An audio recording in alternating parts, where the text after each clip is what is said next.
Hello guys, what's up, this is Rahul and आप सभी का हमारे चैनल आर के स्टडी में स्वागत है। गाइस, आज से हम क्लास 10th का मैथ स्टार्ट करने जा रहा हूँ। जो फर्स्ट चैप्टर है वो है वास्तविक संख्या यानी रियल नंबर्स। ओके, तो इससे पहले हम देखेंगे कि प्राकृतिक संख्या यानी नेचुरल नंबर क्या होता है। ठीक है, तो एक से लेके इनफाइनाइट तक की जितनी भी संख्याएं होती हैं वो सभी क्या कहलाती हैं?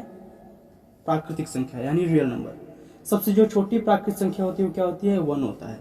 ठीक है, और चूंकि शून्य की खोज बाद में हुई तो आफ्टर शून्य को प्राकृतिक संख्या पे मिला देने से ये संख्या क्या हो गई? पूर्ण हो गई।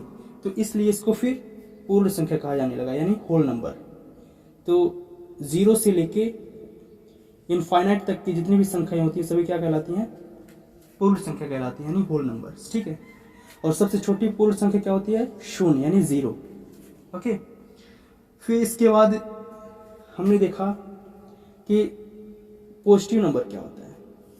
ठीक है, यानी पॉजिटिव नंबर्स। ठीक है, तो शून्य से भी जितनी बड़ी संख्याएं होती हैं दैट मीन 1 2 3 इनफाइनाइट तक की सभी संख्याएं पॉजिटिव नंबर्स कहलाते हैं। ठीक है, सभी संख्याएं पॉजिटिव नंबर्स कहलाते हैं। ओके, फिर इसके बाद आता है नेगेटिव नंबर्स यानी ऋणात्मक संख्या। इसको धनात्मक बोलते हैं, इसको ऋणात्मक। 0 से छोटी संख्या that mean -1 -2 -3 -4 that is infinite तक की। ठीक है, सभी क्या कहलाती हैं? ऋणात्मक संख्या। ओके, और अब अगर इन सभी संख्याओं को इकट्ठा कर देते हैं तो हमारा जो अंक होता है पूर्ण हो जाता है, तो उसको पूर्णांक बोला जाता है। क्या बोला जाता है? पूर्णांक यानी इंटीजर। ठीक है, तो दैट मीन धनात्मक, ऋणात्मक, शून्य सहित सभी संख्या क्या कहलाती हैं? पूर्णांक संख्या यानी इंटीजर। ओके,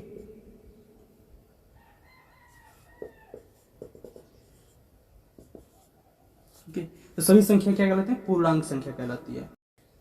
अब हम देखेंगे सम संख्या यानी इवन नंबर किसे कहते हैं। ठीक है, सम संख्या ऐसी संख्या जो 2 से पूर्णतः विभाजित हो जाती है सम संख्या कहलाती है। यानी 2 4 6 8 इनफाइनाइट तक। ठीक है, ये सभी संख्याएं 2 से पूरा पूरा विभाजित हो जाती हैं, दैट मीन कट जाती हैं। फिर विषम संख्या क्या होता है? यानी ओड नंबर। तो इसका अपोजिट जस्ट ऐसी संख्या जो 2 से पूर्णतः विभाजित नहीं होती विषम संख्या कहलाती है। ठीक है, जैसे 1 3 5 7 9 11 इनफाइनाइट तक। अतः इन संख्याओं पे जब आप 2 से में भाग करोगे तो कुछ न कुछ रिमाइंडर बचेगा। ठीक है, तो ये विषम संख्या हो जाएंगे। फिर हम देखते हैं कि अभाज्य संख्या क्या होती है, यानी प्राइम नंबर। ओके, तो प्राइम नंबर क्या होता है? ऐसी संख्या जो सिर्फ एक व खुद से, ठीक है, खुद से डिवाइड होती है और किसी अदर नंबर से डिवाइड नहीं होती, प्राइम नंबर कहलाता है। ठीक है, यानी अभाज्य संख्या। ठीक है, फिर होता है भाज्य संख्या।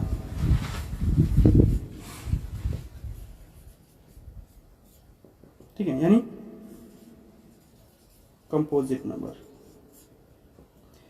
तो भाज्य संख्या क्या होता है? ऐसी संख्या जो एक और खुद के अलावा अन्य नंबर से भी विभाजित होता है उसे भाज्य संख्या कहते हैं। ठीक है, यानी कंपोजिट नंबर। जैसे 2 हो गया, 4 हो गया, 6 हो गया, 9 हो गया, 12 हो गया, 15 हो गया। ठीक है, ये सभी क्या कहलाती हैं? भाज्य संख्या। ओके, अब हम देखेंगे दशमलव निरूपण कितने प्रकार से होता है। ठीक है, यानी डेसिमल फॉर्म। तो 2 टाइप्स किया जाता है। एक होता है शांत यानी टर्मिनेटिंग, दूसरा होता है अशांत यानी non terminating.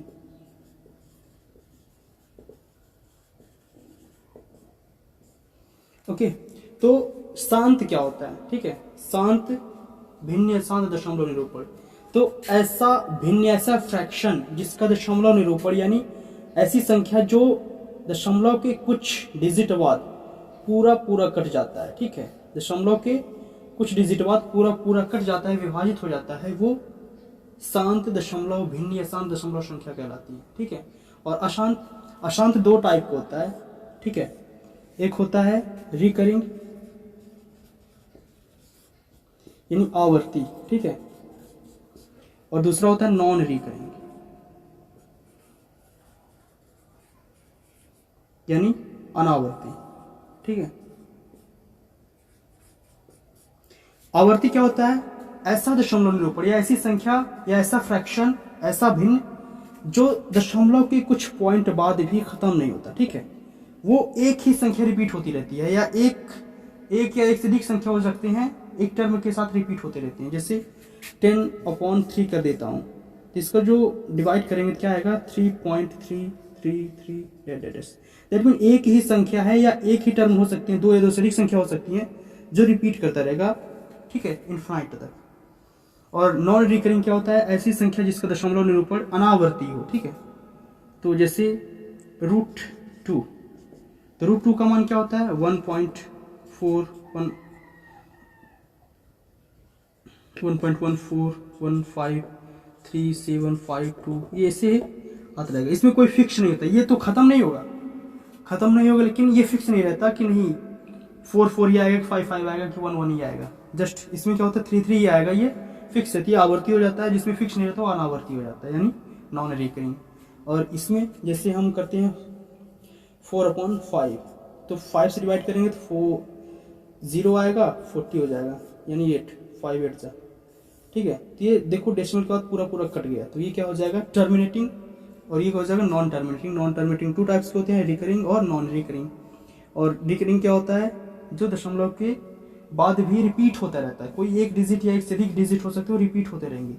But non recurring में रिपीट तो होगा लेकिन कोई फिक्स रिपीटेशन नहीं होगा, ओके। अब हम देखते हैं परिमेय संख्या क्या होता है, ठीक है, यानी रेशनल नंबर। तो ऐसी संख्या जिसे हम P/Q के रूप में लिख सकते हैं, परिमेय संख्या कहलाता है, ठीक है। जहां पे P एंड जो Q होता है वो एक इंटीजर होता है, पूर्णांक होता है, और Q जो है वो 0 के बराबर नहीं होता, यानी हम Q बराबर 0 नहीं रख सकते हैं, और Q 0 प्लस माइनस कुछ भी हो सकता है, ठीक है। या हम कह सकते हैं कि ऐसी संख्या, ठीक है, ऐसी संख्या जिसका दशमलव निरूपण, ठीक है, जिसका दशमलव निरूपण शांत होता है वह आवर्ती होता है, ठीक है। अभी हमने पढ़ा कि शांत और आवर्ती क्या होता है। तो शांत हो और आवर्ती हो तो वो क्या कहलाएगा? परिमेय संख्या कहलाएगा, ठीक है। और अपरिमेय संख्या क्या होता है? तो जस्ट इसका अपोजिट, ठीक है। ऐसी संख्या जिसे हम P/Q के रूप में नहीं लिख सकते, ठीक है, ऐसी संख्या जिसे हम P/Q के रूप में नहीं लिख सकते, ठीक है, इरेशनल नंबर, तो वो अपरिमेय संख्या कहलाता है। या हम कह सकते हैं कि ऐसी संख्या जिसका दशमलव निरूपण, ठीक है, क्या हो? अशांत हो व अनावर्ती हो, ठीक है, अनावर्ती हो, वो अपरिमेय संख्या कहलाता है, ओके। नाउ हम देखेंगे कि हमारा जो टॉपिक है वो क्या होता है, वास्तविक संख्या क्या होती है। यहां तक आने में हमने क्या देखा कि वास्तविक संख्या क्या होती है। वास्तविक संख्या यानी रियल नंबर्स, ठीक है। तो रियल नंबर जो होता है वो परिमेय संख्या यानी rational number plus irrational number, ठीक है। यानी जितनी भी परिमेय और अपरिमेय संख्या होती हैं सभी क्या कहलाती हैं? वास्तविक संख्याएं कहलाती हैं, ओके। तो आई होप कि समझ में आया होगा रियल नंबर क्या होता है जिसे हमें पढ़ना है, ओके। अब हम जानेंगे कि यूक्लिड विभाजन प्रमेय का यानी यूक्लिड डिवीजन एल्गोरिथम क्या होता है। तो फर्स्ट हम देखेंगे एल्गोरिथम क्या होता है, तो इसको एग्जांपल से समझेंगे। सपोज 13 में हमने बोला कि 2 का भाग करिए, ठीक है। तो इस भाग विधि में जिस प्रोसेस को हम यूज करेंगे वो डिवीजन एल्गोरिथम कहलाएगा, ठीक है। यानी जो प्रोसेस होता है एल्गोरिथम होता है, चूंकि हम भाग करते हैं इसलिए डिवीजन एल्गोरिथम। और इस प्रोसेस को यूक्लिड मैथमेटिशियन ने दिया था, ठीक है, यूक्लिड नाम के मैथमेटिशियन ने दिया था, जिसकी वजह से इसको उनके नाम पे यूक्लिड डिवीजन एल्गोरिथम कहा जाता है, ठीक है। तो फर्स्ट हम यहाँ देखिए प्रोसेस क्या होता है। फर्स्ट प्रोसेस होता है कि हमें 2 का पहाड़ा ऐसा पढ़ना होता है कि 13 से कम हो जाए लेकिन ज्यादा ना हो। तो क्या होगा? 2 छक्का 12, ठीक है। फिर जो दूसरा प्रोसेस होता है कि इसमें से इसको घटाना पड़ता है, ठीक है। क्या हो जाएगा? 3 में 2 जाएगा, 1 बचेगा, 1 में 1 जाएगा, 0 बचेगा, ओके। तो ये पूरा प्रोसेस क्या हो जाएगा? Euclid division algorithm. अब देखते हैं यहाँ पे 2 क्या होता है, तो इस जिससे हम भाग करते हैं उसको क्या बोला जाता है, भाजक। क्या होता है, भाजक यानी डिवाइजर। ओके, और जिसमें भाग करते हैं वो क्या होता है, भाज्य होता है। क्या होता है, भाज्य यानी डिवाइडेंड। ओके, और जो हमें रिजल्ट मिलता है वो क्या होता है, भागफल। क्या होता है, भागफल। इसको बोला जाता है क्वोशिएंट। और जो शेषफल मिलता है, ठीक है, वो क्या होता है, रिमाइंडर। ठीक है, इसको रिमाइंडर बोला जाता है। तो हमने एक चीज नोटिस किया कि जो भाजक है वो हमेशा क्या होगा, रिमाइंडर से बड़ा होगा, और जो रिमाइंडर वो क्या होगा, या तो 0 होगा या 0 से बड़ा होगा। तो हम कह सकते हैं कि इसको हम आर, स्मॉल आर से डिनोट करें, ठीक है, स्मॉल आर से डिनोट करें, तो जो रिमाइंडर है वो क्या होगा, 0 से बड़ा होगा या बराबर होगा ना। आर जो 0 से बड़ा होगा या बराबर होगा, और जो डिवाइजर यानी भाजक है वो हमेशा आर से बड़ा होगा। अगर आर के बराबर हुआ तो भाग जाएगा और फिर 0 शेष हो जाएगा। ठीक है, तो हमेशा क्या होगा, आर से बड़ा होगा। तो हम कह सकते हैं कि जो डिवाइजर है वो बड़ा होगा। ठीक है, तो ये चीज होता है। और हम इस पूरे प्रोसेस को एक फंक्शन के फॉर्म पे कैसे लिख सकते हैं, तो हम लिखते हैं भाज्य इक्वल टू क्या होता है, भाजक गुणे भागफल ना। इसके गुणा करेंगे और इसको ऐड कर देंगे, 13 आ जाएगा। भाज्य बराबर भाजक गुणे भागफल प्लस शेषफल। ओके, तो अगर हम भाज्य को क्या लिखें, स्मॉल a से डिनोट करें, और भाजक को स्मॉल b से डिनोट करें, और भागफल को q से यानी क्वेश्चन q से डिनोट करें, और शेषफल को r से डिनोट करें। ठीक है, तो ये क्या होगा, एक स्टैंडर्ड फॉर्म होगा यूक्लिड विभाजन प्रमेयिका का। ओके, तो यूक्लिड विभाजन प्रमेयिका के थ्रू HCF कैसे निकालते हैं उसको हम सीखते हैं। चलिए, ठीक है, अब हम देखते हैं कि HCF क्या होता है। ठीक है, HCF यानी हाईएस्ट कॉमन फैक्टर। ठीक है, हाईएस्ट कॉमन फैक्टर, तो इसको भी एग्जांपल से हम समझेंगे। सपोज 16 और 64 का हमने बोला कि HCF क्या होगा, तो हम इसको यहां से देखेंगे। पहले इसका फैक्टर निकालेंगे। इसका फैक्टर क्या हो जाएगा, किस किस से डिवीजन होगा, 1 2 से भी कट जाएगा, 3 से नहीं कटेगा, 4 से कट जाएगा, 8 से कट जाएगा, और 16 से कट जाएगा खुद से। ठीक है, और ये जो है 1 से कटेगा, 2 से कटेगा, 4 से कटेगा, 8 से कटेगा, फिर 16 से कटेगा। ठीक है, तो ये तो फैक्टर हो गया। ओके, ये अब कॉमन फैक्टर क्या क्या है, तो ये चीज कॉमन है। देखो आप, 1 1 है, 2 2 है, 4 4 है, 8 8 है, 16 16 है। ठीक है, ये तो कॉमन हो गया। लेकिन हाईएस्ट कॉमन फैक्टर क्या है इसमें, हाईएस्ट मतलब अधिकतम, तो सबसे बड़ा जो फैक्टर है कॉमन वो क्या है, 16 है। तो दैट मीन इसका जो एलसीएम HCF हो जाएगा वो क्या होगा, 16 होगा। ठीक है, तो हम सिंपल से समझ सकते हैं कि किन्हीं भी दो संख्याओं का HCF जो होता है वह छोटी से छोटी संख्या होती है। ठीक है, जिससे ये दोनों संख्याएं क्या होती हैं, पूरा विभाजित हो जाती हैं। ठीक है, दैट मीन अगर आप 16 से 16 को डिवाइड करो तो कट जाएगा, 16 से 64 को डिवाइड करो तो पूरा कट जाएगा। ठीक है, तो इस HCF को हम यूक्लिड विभाजन प्रमेयिका के थ्रू भी निकाल सकते हैं। कैसे, तो फर्स्ट हमें क्या चेक करना होता है कि 16 और 64 में ग्रेटर कौन है, बड़ा कौन है।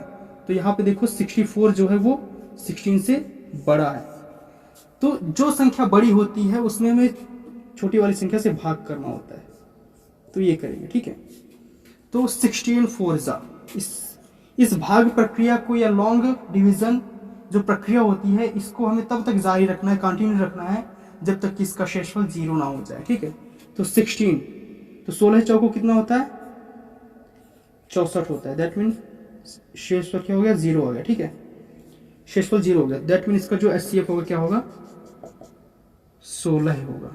ठीक है, अब अगर हमने बोल दिया कि 7 और 9 इसका HCF क्या होगा, ठीक है, इसका HCF क्या होगा, तो कैसे निकालोगे, आपको मेथड यूज करना है। तो क्या हो जाएगा 9 7 का भाग करोगे, क्योंकि 9 क्या है बड़ा है 7 से, तो 9 में 7 का भाग करोगे कितनी टाइम्स जाएगा 1, 7 1 जा 7, वही माइनस करोगे 9 में 7 जाएगा 2 बचेगा। अब देखो 7 से ये तो पूरा डिवाइड नहीं हुआ, तो अब आप इससे इसको डिवाइड कर दोगे। ठीक है, तो क्या हो जाएगा 7, तो 2 3 जा 6, 1 आ गया। अब इससे भी तो ये पूरा डिवाइड नहीं हुआ, 0 नहीं है ना, तो इस एक से इसको डिवाइड कर दोगे तो क्या हो जाएगा 1 2 जा 2, तो ये 0 आ गया। ठीक है, तो दैट मीन जब 0 आ जाएगा तो उसका जो भाजक होगा वही क्या होगा इसका HCF होगा। तो HCF ऑफ 7 एंड 9 क्या होगा 1। ठीक है, क्योंकि जब 0 आए तो उसके पहले वाला भाजक क्या है 1 है। तो ऐसे हम इस यूक्लिड विभाजन प्रमेय का यूज करके सॉल्व कर सकते हैं, बट स्टैंडर्ड फॉर्म कैसे होता है वो हम देखते हैं। ठीक है, अब हम एक क्वेश्चन देखेंगे जिसे हम स्टेप बाय स्टेप करेंगे। ठीक है, 42 व 35 इनका HCF कितना होगा ये हमें फाइंड आउट करना है। ओके, तो फर्स्ट जो प्रोसेस है हम बाहर करेंगे, यहाँ पे स्टेप बाय स्टेप लिखेंगे। ओके, बाहर हम करेंगे इधर। तो फर्स्ट इसमें हमें चेक करना है कि कौन सी संख्या बड़ी है कौन सी छोटी है। तो 42 जो है वो बड़ा है किससे 35 से, दैट मीन 42 में 35 का भाग करेंगे। ठीक है, क्या हो जाएगा 42 35, तो 35 का भाग करेंगे तो 1 टाइम्स जाएगा 35 आएगा। ठीक है, सिंपल से माइनस करेंगे तो 7 5 12 होता है 0 हो जाएगा। अब ये फर्स्ट स्टेप हो जाएगा। ठीक है, तो यहाँ पर हम लिखेंगे क्या होता है भाजक, यानी 42 इज इक्वल टू भागफल सॉरी भाजक, भाज इक्वल टू भाजक यानी 35 इंटू 1 प्लस रिमाइंडर 7। ये फर्स्ट स्टेप हो गया, और हमें ये प्रोसेस कब तक करना है जब तक कि शेषफल 0 ना आ जाए, यहाँ पे r की वैल्यू 0 ना हो जाए। ठीक है, तो अब चूंकि इससे ये तो डिवाइड नहीं हुआ, तो अब हम इससे इसको डिवाइड करेंगे। ठीक है, नेक्स्ट जो भाजक था, तो 7 5 35 होता है। ठीक है, ये हो जाएगा कट जाएगा 0 आ गया। तो दैट मीन जो नेक्स्ट स्टेप था वो क्या है 35 को हमने डिवाइड किया, तो किससे डिवाइड किया 5 से। ठीक है, और सॉरी 7 से डिवाइड किया, और कितनी टाइम्स गया और 0 आ गया इसका शेषफल। तो यहाँ पर इस जो हम स्टैंडर्ड फॉर्म दिए थे अभी क्या दिए थे A equal to B Q plus R ना, तो ये जो b की वैल्यू होगी। ठीक है, दैट मीन जब शेषफल आएगा उससे पहले वाला जो भाजक होगा, ठीक है, ये भाजक ये क्या हो जाएगा 42 व 35 का HCF हो जाएगा। ठीक है, 7 होगा। ठीक है, तो ये आंसर हो जाएगा। ओके, तो ऐसे ही हमें क्वेश्चन को सॉल्व करना है। ओके, तो जो एक्सरसाइज है उसको हम नेक्स्ट क्लास में देखेंगे। अभी आपको सिर्फ इंट्रोडक्शन दिया और थोड़ा समझाने की कोशिश किया। सो आई होप कि आपको समझ में आया होगा। Thank you.